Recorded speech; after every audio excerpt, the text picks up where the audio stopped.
ఆవిడ చాలా క్లియర్ గా మా కూతురు ఐపీఎస్ ఆఫీసర్, నీ లిమిట్స్ లో నువ్వు ఉండు అనే మీనింగ్ వచ్చినట్టు మాట్లాడారు. అనగానే ఇదేనా నీ పేరెంట్స్ నేర్పించినది అని చెప్పగానే వెళ్ళి మీ అమ్మని అడుగు అని అంటుంది. Yes mister taxpayer funded individual అని చెప్తున్నట్టు నువ్వు ఇక్కడ ఫీల్ అయితేనే వాళ్ళకు కూడా అకౌంటబిలిటీ ఉంటుంది. ఒక 3-20 వీడియో అది రీసెంట్ గా వచ్చింది. దాని గురించి నేను స్పెసిఫిక్ గా ఎందుకు మాట్లాడదాం అనుకుంటున్నానంటే అందరూ దాన్ని ఒక యాంగిల్ లోనే చూస్తున్నారు. దీని జస్ట్ పెరిఫెరల్ గా జనాలు అందరూ ఒక మ్యాన్ ఉమెన్ థింగ్ లా చూస్తున్నారు, అబ్బాయిలకి అమ్మాయిలకి మధ్యలో ఉండే పాలిటిక్స్ లా చూస్తున్నారు. కానీ దీనికి మనం ఇంకా ఒక 3 స్టెప్స్ కిందకి వెళ్తే అసలు విషయాలన్నీ బయటకు వస్తాయి. MLAs, MPs, IAS, IPS, IFS, IRS వీళ్ళందరికీ నచ్చినా నచ్చకపోయినా, వీళ్ళు ఒప్పుకున్నా ఒప్పుకోకపోయినా వీళ్ళందరికీ ఒక దాన్ని ఏమంటారు ఒక అట్రిబ్యూట్ అటాచ్ చేసి పెట్టేస్తున్నాం. It's called VIP culture. ఇంకా మనం వాడుక భాషలో చెప్పాలంటే లాల్ బత్తి యాటిట్యూడ్. ఇదందరూ జనాల మీద రుద్దుతారని నేను చెప్పట్లేదు. ఇన్ఫాక్ట్ 90% మంది సిన్సియర్ గా పనిచేసే ఆఫీసర్స్ ఉంటారు. బట్ ఢిల్లీ ఎన్సీఆర్ లో ఈ పర్టికులర్ ఇన్సిడెంట్ మనం కొంచెం జూమ్ ఇన్ చేసి చూస్తే మనకి విషయాలన్నీ చాలా క్లియర్ గా అర్థమైపోతాయి. ఈ వీడియోలో 2 ఆడవాళ్ళు మనం చూడొచ్చు. సపోజెడ్లీ మదర్ అండ్ డాటర్ అసభ్య పదజాలాన్ని, ఎవరు వాడకూడని భాషని డైరెక్ట్ గా జనాలందరి ముందు మధ్యలో నడి రోడ్డు మీద పట్టపగల మాట్లాడుతూ నీకు దిక్కున్న చోటు చెప్పుకో అని డాటర్ అంటే వాళ్ళ మదర్ ఫిజికల్ అసాల్ట్ థ్రెట్స్ ఇస్తున్నారు. ఆవిడ తెరీ మార్ కే భూత్ బనా దూంగి మే అంటుంది ఆవిడ. అండ్ దీంట్లో అస్టానిషింగ్ థింగ్ ఏంటంటే 100కి 100 కామెంట్లు మెన్స్ రైట్స్ మీద ఉన్నాయి. మనం కూడా మన ఛానల్లో ఎవరైనా ఇది మిస్యూజ్ చేసినప్పుడు కానీ, యాలిమనీ లాస్ ప్రకారం కానీ, లేదా ఇంకేదైనా జ్యుడిషియరీ పరిధిలో ఏదైనా మిస్యూజ్ చేసిన లైన్ దాటినా మనం ఖచ్చితంగా వీడియో చేసాం. బట్ ఈ పర్టికులర్ ఇన్సిడెంట్ ని ఐసోలేట్ చేసి జస్ట్ అలా మనం చూడలేం. ప్యారలల్ పాయింట్స్ రెండింటిని పట్టుకొని మెయిన్ పాయింట్స్ వదిలేస్తున్నాం కదా అనిపించింది నాకు. అందుకే వీడియో నేను చేద్దాం అనుకున్నా ఇమీడియట్లీ. దీనికి వాయిస్ మనం ఖచ్చితంగా రేస్ చేయాలి, ఇదంతా మీరు తెలుసుకోవాలి. అండ్ ఇలాంటి వీడియో మీకు నాలెడ్జ్ ఇవ్వడంతో పాటు మిమ్మల్ని ఆలోచింపచేసే వీడియో నా సైడ్ నుంచి రోజుకి ఒకటి వస్తుంది. ఇలాంటి కాంప్లెక్స్ టాపిక్స్ ని 10 నిమిషాల్లో కన్సైజ్ గా అందరికీ అర్థమయ్యే విధంగా దాన్ని షార్ట్ చేసి సింపుల్ గా మీ ముందు పెట్టేస్తా. నేను వీడియో పెట్టగానే మీ దాకా రావాలి కదా. మీరు చేయాల్సిన విషయం ఏం లేదు, కింద కనబడే సబ్స్క్రైబ్ బటన్ నొక్కి పెట్టుకోండి. సబ్స్క్రైబ్ చేశారుగా, వీడియోలోకి వెళ్ళిపోదామా? అసలు ఆ ఇన్సిడెంట్ ఏంటో చూసేద్దామా? Let's go. ఈ incident genesis is in Delhi. Delhi గురించి మీకు కొన్ని విషయాలు చెప్పాలి. ఢిల్లీలో ఇంకొక with in like month, in fact ఒక మంత్ లోపల ఎలక్షన్ స్టార్ట్ అవబోతున్నాయి. ఈసీఐ అనౌన్స్ చేసింది డేట్ February 5th అని చెప్పి. మోరల్ కోడ్ ఆఫ్ కాండక్ట్ కూడా ఇంప్లిమెంటేషన్ లోకి వచ్చేసింది. Date of poll is 5th and counting is 8. But Delhi model ని ఢిల్లీ గవర్నమెంట్ అయిన Aam Aadmi party pro citizens లా పోర్ట్రే చేయడానికి చూస్తుంటది. మరి ఢిల్లీలో ఏం జరిగిందో ఒక్కసారి మనం చూద్దాం. అది ఎప్పటిలాగా normal sunny day and general గా కార్స్ పార్క్ చేస్తారు కదా, అలా చాలా కార్స్ పార్క్ అయి ఉన్నాయి. సో దేర్ ఇస్ జెంటిల్మెన్, ఆయన వెహికల్ పార్క్ చేసి ఉన్నాడు. ఆయన వెనక్కి రాకుండా బ్లాక్ అవుతూ ఒక కార్ వచ్చి అక్కడ పార్క్ అయి ఉంది. మీకు సింపుల్ గా ఎలా చెప్పాలంటే, రోడ్ సైడ్ లో అన్ని కార్లు ఒకలా పార్క్ అయి ఉంటాయి, ఈ కార్ మాత్రం ఇంకొక యాంగిల్లో పార్క్ అయి ఉంది. దానివల్ల ఇతను బయటికి రాలేకపోతున్నాడు. సో ఫస్ట్ అతను వెళ్ళి ఈవెన్ కార్ తీయమని అడిగాడు. కార్ లో 2 వ్యక్తులు కూర్చొని ఉన్నారు, మదర్ అండ్ డాటర్. ఇక్కడ ఏం జరిగిందో ఎలా అడిగాడో మనకు వీడియో ఎవిడెన్స్ లేదు, కానీ అక్కడ ఒక గొడవ స్టార్ట్ అయింది కార్ తీయడానికి సంబంధించి. సో మాట పెరిగి నేను పోలీస్ స్టేషన్ లో కూర్చోబెడతా, నేను జైల్లో పంపించాలని నేను చూస్తానని అన్నంత వరకు వచ్చిన తర్వాత ఆయన ఫోన్ తీసి రికార్డ్ చేయడం మొదలు పెట్టాడు. ఇక్కడ నుంచి అంతా వీడియో డాక్యుమెంటేషన్ కరెక్ట్ గా ఉంది వీడియోలో. ఆ వీడియోలో మనం చాలా క్లియర్ గా చూడొచ్చు. మీకు ఫ్లో ఆఫ్ ఈవెంట్స్ చెప్తాను, జాగ్రత్తగా వినండి. రోడ్డు మీద వచ్చిపోయే వెళ్తుంటారు కదా, వాళ్ళకి స్టోరీస్ చెప్పడం నుంచి వీడియో స్టార్ట్ అయి ఉంటుంది. అందులో ఎవరో పెద్ద ఆయన వచ్చారు, వాళ్ళకి 2 లేడీస్ చెప్తున్నారు ఇతను మాతో రెస్పెక్ట్ఫుల్ గా మాట్లాడలేదు, అందుకే మేము కార్ తీయం అని ఇవి చెప్తుంటే, అదెలా మాట్లాడతారు మీరు, రాంగ్ పార్కింగ్ లో మీరు పెట్టి నన్ను పోలీసుల దగ్గర పంపిస్తారంటారేంటి అని తను అంటున్నాడు. నేను పిలిస్తే ఇక్కడికి ఇమ్మీడియట్ గా పోలీసులు వస్తారు, నిన్ను లోపలేస్తారు అని మదర్ అంటే, నువ్వు ఈ వీడియో తీస్తున్నావు కదా, ఆ వీడియో నేను ఇప్పుడే చూస్తున్నాను, నా ముందే ఎవరు కావాలంటే వాళ్ళకి షేర్ చేయి, నీకు ఇష్టం వచ్చిన వాళ్ళకి షేర్ చేయి, మమ్మల్ని ఏం పీకలేరు అని డాటర్ అంటుంది.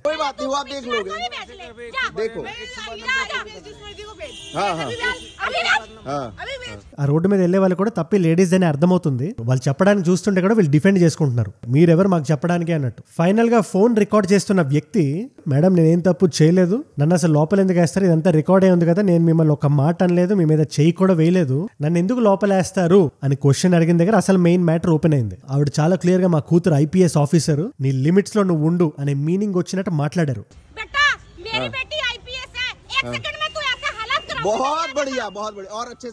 సో ఎవరైతే రికార్డ్ చేస్తారో ఆ రికార్డ్ చేస్తున్న వ్యక్తికి థ్యాంక్ఫుల్లీ అతని రైట్స్ అతనికి తెలుసు.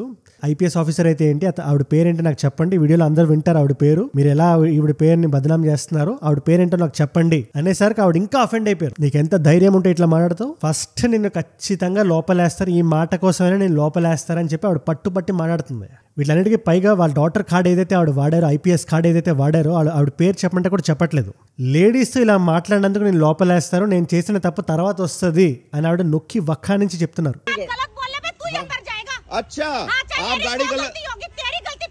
ఇదంతా ఒక ఎత్తైతే వాళ్ళ డాటర్ వచ్చి ఆవిడ ఏం మాట్లాడిందో నేను ఇక్కడ మాట్లాడను, ఆ విజువల్ కూడా నేను పెట్టాను ఇక్కడ, ఎందుకంటే ఐ రెస్పెక్ట్ మై ఆడియన్స్. చాలా మంది చిన్నపిల్లలు చూస్తున్నారు, ఫ్యామిలీస్ అందరూ చూస్తుంటారు. బట్ మీరు ఇక్కడ అర్థం చేసుకోవాల్సింది ఏంటంటే, ఢిల్లీలో చాలా popularly use extremely derogatory word అది మనం ఒక స్ట్రేంజర్ కి అలాంటి పరిస్థితుల్లో ఖచ్చితంగా మనం వాడం, అన్లెస్ మనం మన పెత్తనం చూపించాలంటే తప్పితే. ఏది మళ్ళీ చెప్పు అన్నాడు ఆయన. అదే మాటని మళ్ళీ వాడింది ఆ అమ్మాయి. అని అనగానే ఇదేనా నీ పేరెంట్స్ నేర్పించినది అని చెప్పగానే వెళ్ళి మీ అమ్మని అడుగు అని అంటుంది. ఇక్కడ మీరు గుర్తించాల్సిన విషయం ఏంటంటే జస్ట్ 2 నిమిషాల క్రితం లేడీ కంప్లైంట్ చేస్తుంది, ఈ వ్యక్తి నాతో కరెక్ట్ గా మాట్లాడలేదు, అంత రెస్పెక్ట్ఫుల్ గా మాట్లాడలేదు అని. వీళ్ళు ముగ్గురు ఏజ్ గ్రూప్స్ చెప్తే జాగ్రత్తగా వినండి. ఇక్కడ ఉండే ఎల్డర్ లేడీ 50-55 మధ్యలో ఉంటారు ఏజ్. ఫోన్ రికార్డ్ చేస్తున్న వ్యక్తికి సుమారు 30 సంవత్సరాలు ఉంటాయి అండ్ ఆ డాటర్ కు 20 years ఉంటాయి. సో ఇతను ఆవిడికి రెస్పెక్ట్ ఇవ్వకపోతే అలాంటి భాషతో మాట్లాడిన డాటర్ ఇతనికి ఏమి ఇచ్చినట్టు? అదేమైనా రెస్పెక్ట్ అది అని చెప్తే వీడియో అక్కడ కట్ అయిపోయింది. And most of the comments, in fact 100% of the comments ధమ్కి ఇవ్వడానికి main reason are one and only reason వీళ్ళ అమ్మాయిలు అతని అబ్బాయి కాబట్టే ధమ్కి ఇవ్వగలుగుతున్నారు. ఇండియన్ లాస్ మెన్కి అంత కరెక్ట్ గా లేవని మాత్రమే చెప్తున్నారు కానీ అది వన్ ఆఫ్ ద రీజన్స్ మాత్రమే, 50% కూడా కాదు అది. మీరు ఇక్కడ అందరూ గుర్తించాల్సిన విషయం ఏంటంటే మనం చిన్నప్పటి నుంచి మన కంట్రీలో మన ఫ్యామిలీలో ఎవరైనా ఐఏఎస్ గానీ ఐపీఎస్ గానీ అయినప్పుడు వాళ్ళని చూసి మనం ఏమనుకుంటాం, వాళ్ళకన్నా ముందు మనం కార్నర్లు ఎగరేసేస్తాం, మన లైఫ్ సెట్ అయిపోయింది అనుకుంటాం. బట్ ఇక్కడే అసలు ఫండమెంటల్ ప్రాబ్లం ఉంది. ఎవరైనా ఇంట్లో ఒక ఐపీఎస్ గానీ ఐఏఎస్ గానీ ఎమ్మెల్యే గానీ ఎంపీ గానీ ఉంటే వాళ్ళు రెగ్యులర్ గా ఉండేదానికన్నా ఇంకో 10 జాగ్రత్తగా ఉండాలి. ఎందుకంటే ఫ్యామిలీలో పబ్లిక్ కి సర్వ్ చేసే ఒక వ్యక్తి ఉన్నాడు. ఇంకా ఎక్స్ట్రా స్క్రూటినీ ఉంటుంది, ఎక్స్ట్రా కళ్ళు ఉంటాయి మన మీద. మనం పుట్టిన దేశానికి సర్వ్ చేసే ఆపర్చునిటీ మాత్రమే అది. మీలో వీడియోస్ చూసే వాళ్ళు చాలా మంది ఉంటారు.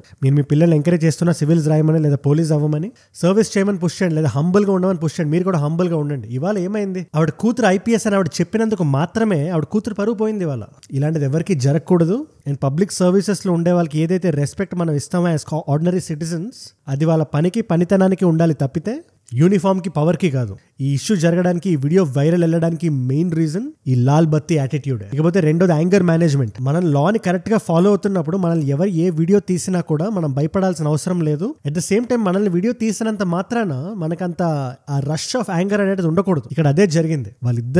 వాళ్ళకి ఆ వీడియో అతను తీస్తున్నాడని ఎంత కోపం ఉందంటే ఆ కోపంలో రేషనల్ థింకింగ్ అనేది కంప్లీట్లీ తగ్గిపోయింది, అసలు లేదు అక్కడ. దానివల్ల ఇంత పెద్ద ఇష్యూ జరిగింది. ఇకపోతే మూడోది హైరార్కీ ఆఫ్ పీపుల్. మనం ఏ పని చేస్తున్నా, మనకి ఎంత సాలరీ వస్తున్నా, మన బ్యాంక్ అకౌంట్ లో ఎంత డబ్బు ఉన్నా కూడా ఫండమెంటల్ గా మనం బిలీవ్ చేయాల్సిన పాయింట్ ఒకటి ఉంది. లాకి సంబంధించి, దేశానికి సంబంధించి, దేశంలో ఉండే రూల్స్ కి సంబంధించి, మనం నడుచుకోవాల్సిన విధానానికి సంబంధించి ఇక్కడ మనం అందరం ఒక్కటే అని మనం ఎప్పుడైతే జెన్యూన్ గా బిలీవ్ చేస్తామో ఇలాంటి తప్పులు మనకు కావాలన్నా రావు. అవి ఎక్కడో మైండ్ లో హైరార్కీ ఆఫ్ పీపుల్ యాటిట్యూడ్ ఉండడం వల్లే ఈ ఇష్యూ ఖచ్చితంగా వచ్చింది. వాళ్ళ మదర్ అది బిలీవ్ చేశారు, వాళ్ళ డాటర్ అది బిలీవ్ చేశారు. ఈ వ్యక్తి మాకన్నా తక్కువ, ఎందుకంటే మా ఇంట్లో ఒక ఐపీఎస్ ఆఫీసర్ ఉన్నారు అని అనుకోవడం వల్లే ఇది జరిగింది. ఇన్ఫాక్ట్ ఇది వన్ ఆఫ్ ఇన్సిడెంట్ ఏం కాదు. ఇలాంటి సిమిలర్ ఇన్సిడెంట్ బెంగళూరులో కూడా జరిగింది 2 years బ్యాక్ అనుకుంటా. ఇది ఒక ఎమ్మెల్యేస్ డాటర్, చాలా ఫేమస్ ఏరియా అది. ఈ కమర్షియల్ స్ట్రీట్, బ్రిగేడ్ రోడ్ ఇవన్నీ ఉండే ఏరియా. లెఫ్ట్ లో ఒక కార్ని ఓవర్టేక్ చేస్తూ అక్కడ పోలీసులు ఆపితే ఎంత వైలెంట్ అవుతుందో అమ్మాయి మీరే చూడండి.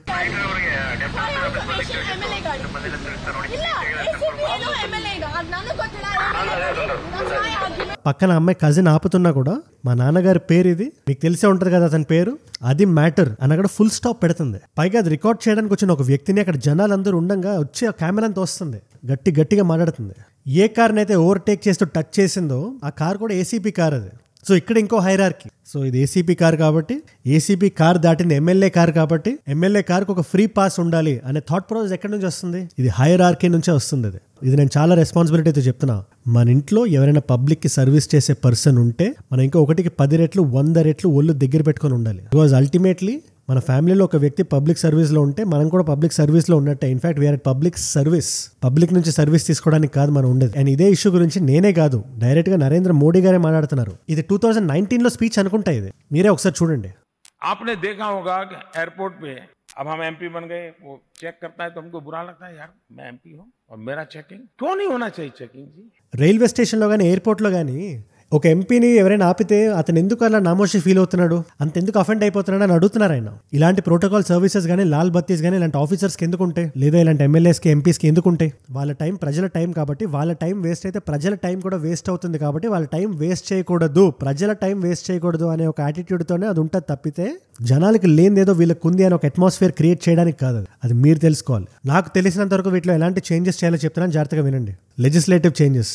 మొదటిది ఏవైతే ప్రివిలేజెస్ ఉన్నాయో వాటిలన్నింటినీ సింప్లిఫై చేయాలి. ప్రతి ఎంపీకి, ప్రతి ఎమ్మెల్యేకి, ప్రతి పబ్లిక్ సర్వెంట్కి లాల్ బత్తి కానీ, వీఐపీ అట్రిబ్యూట్ కానీ ఇమీడియట్ గా అటాచ్ చేయాల్సిన అవసరం లేదు. ఆ వీఐపీ ట్రీట్మెంట్ అవసరం లేదు, except when it is in need, డైర్ need. ఈ డైర్ నీడ్ అనేదాన్ని అండర్లైన్ చేసి పెట్టుకోవాలి. వాటికి ఉండాల్సిన చేంజెస్ ఏంటో అవి రాసి మరీ పబ్లిక్ కి చూపించాలి. ఎందుకంటే రేపు ఇలాంటి సిచ్యువేషన్ ఒకటి వచ్చినప్పుడు, ఆ ఫ్యామిలీ రిలేటివ్ ఎవరైనా మనల్ని బెదిరించినప్పుడు మనం వాళ్ళని డైరెక్ట్ గా క్వశ్చన్ చేయగలగాలి. Showing the right paper work. ఇకపోతే రెండోది, లాస్ ఏవైతే ఉన్నాయో చాలా ట్రాన్స్పరెంట్ గా ఉండాలి. ఒక ఆఫీసర్ ఎలాంటి పరిస్థితుల్లో ఎలాంటి ప్రివిలేజెస్ వాడాలో ఆ డేటా అందరికీ అవైలబుల్ గా ఉండాలి. అగైన్ ఇది అందరు పబ్లిక్ నాలెడ్జ్ లో ఉండాలి. ఎందుకంటే మనకి రూల్స్ తెలిసినప్పుడే మనం గేమ్ ఆడగలుగుతాం. ఇకపోతే పబ్లిక్ అకౌంటబిలిటీ. ఏవైతే వీఐపీ ఎక్స్పెన్సెస్ ఉంటాయో వాటికి RTI right to information act ప్రకారం పొజిషన్ లో ఉండే ఏ వ్యక్తి ఏ వీఐపీ ట్రీట్మెంట్ కి ఎంత ఖర్చు పెట్టారో ఒక నార్మల్ సిటిజన్ ఖచ్చితంగా తెలియాలి. Social media power. ఇలాంటి ఇష్యూ ఏదైనా జరిగినప్పుడు అది ఇంత వైరల్ అవ్వకపోతే నా నోటీస్ ఖచ్చితంగా వచ్చేది కాదు. నా నోటీస్ రాకపోతే ఈ వీడియో నేను చేసేవాడిని కాదు. So this is the actual soft power of social media that I'm talking about.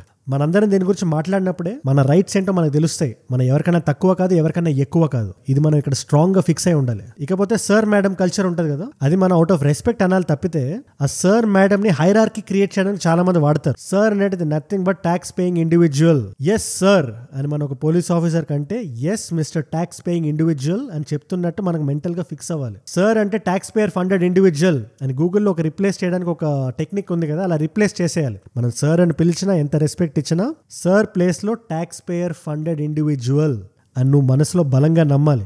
Yes sir అని ఒక పోలీస్ ఆఫీసర్ కంటే yes mister taxpayer funded individual అని చెప్తున్నట్టు నువ్వు ఇక్కడ ఫీల్ అయితేనే వాళ్ళకు కూడా అకౌంటబిలిటీ ఉంటుంది. ఇకపోతే రెగ్యులర్ ఆడిట్స్ జరగాలి. ఫర్ ఎగ్జాంపుల్ ఎంత ఖర్చు అవుతుంది, మనం ఇస్తున్న కార్ ఆ పర్టికులర్ పోలీస్ ఆఫీసర్ కానీ ఐఏఎస్ ఆఫీసర్ కానీ వాడుతున్నారా, లేదా వాళ్ళ ఫ్యామిలీకి వెళ్తుందా, వాళ్ళ పర్సనల్ విషయాలకు వెళ్తుందా, ఈ పెట్రోల్ దేనికి వెళ్తుంది, and is it well within the loss.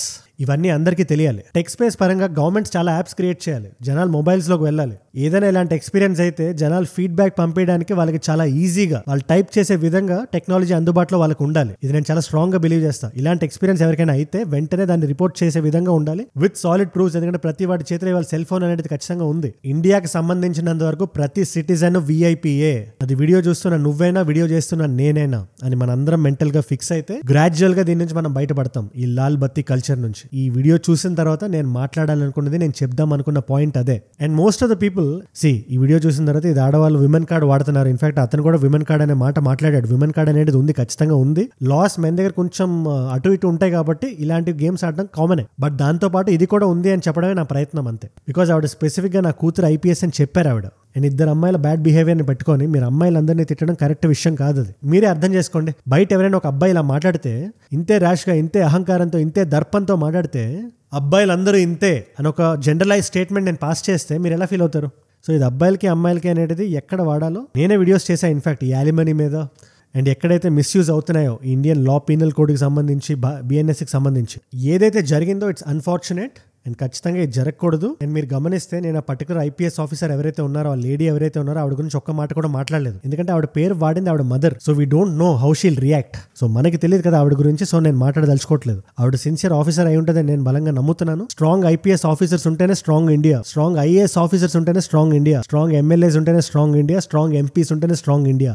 అన్నిటికన్నా ఫండమెంటల్ గా స్ట్రాంగ్ సిటిజన్స్ ఉంటేనే స్ట్రాంగ్ ఇండియా. లాల్ బత్తి కల్చర్ మీద, విఐపీ కల్చర్ మీద మీ అభిప్రాయం ఏంటి? నాకు కింద కామెంట్స్ లో ఖచ్చితంగా రాయండి. మీరేం ఫీల్ అవుతున్నారో, లేదా మీకు ఎటువంటి ఏదైనా ఒక ఇన్సిడెంట్ కానీ, ఏదైనా ఒక సిచ్యువేషన్ కానీ మీరు ఎదుర్కొన్నారా తెలిస్తే నాకు ఖచ్చితంగా కింద రాయండి కామెంట్స్ లో. అండ్ మీరు నా వీడియోలో ఈ పాయింట్ వరకు వచ్చారంటే నా వీడియోస్ మిమ్మల్ని ఆకట్టుకుంటున్నాయి అండ్ ఒక వాల్యూ పొందుతున్నారు. Thank you so much for that. మీరు ఇస్తున్న ఈ ప్రోత్సాహం వల్లే, మీరు ఇస్తున్న ఈ వాచ్ టైమ్ అండ్ రిటెన్షన్ వల్లే నాకు కొండంత ధైర్యం, బలం వస్తుంది ఇలాంటి వీడియోస్ ఇంకా చేయడానికి, రోజు ఒక వీడియో దింపడానికి మీ ముందు మనల్ని ఆలోచింపచేసే విధంగా. సో కొత్తగా వచ్చిన వాళ్ళు ఎవరున్నా కింద కనబడే సబ్స్క్రైబ్ బటన్ నొక్కడం మర్చిపోకండి. సబ్స్క్రైబ్ చేశారుగా, పర్ఫెక్ట్. అండ్ ఇలాంటి వీడియో ఐడియా టాపిక్స్ నాకు ఏదైనా ఇద్దాం అనుకుంటే Instagram is the way to go. Ajay from ఏజుడ్ అని ఉంటుంది. అజయ్ ఫ్రమ్ ఏజుడ్ 1+ మిలియన్ ఫాలోవర్స్ ఉంటారు. పక్కన టిక్ మార్క్ కూడా ఉంటుంది. మీరు ఈజీగా యూ కెన్ ఫైండ్ మీ. రండి అక్కడ మాట్లాడదాం. అండ్ మీకోసం 2 కాంప్లిమెంటరీ వీడియోస్ పెడుతున్నా. ఒకటి రీసెంట్ గా game changer movie unit targeted negativity మీద పోలీస్ కంప్లైంట్ ఇచ్చారు, సైబర్ పోలీస్ కి. ఆ పర్టికులర్ వీడియో ఇక్కడ ఉంది. లేదా మన మహాకుంభ్ గురించి తెలుసుకుందాం అనుకుంటే Jan 13 నుంచి February 26 వరకు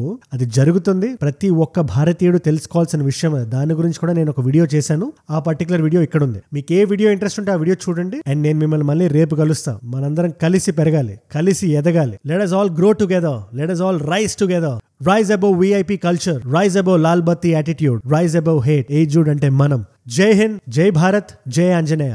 ఓం నమో వెంకటేశాయ.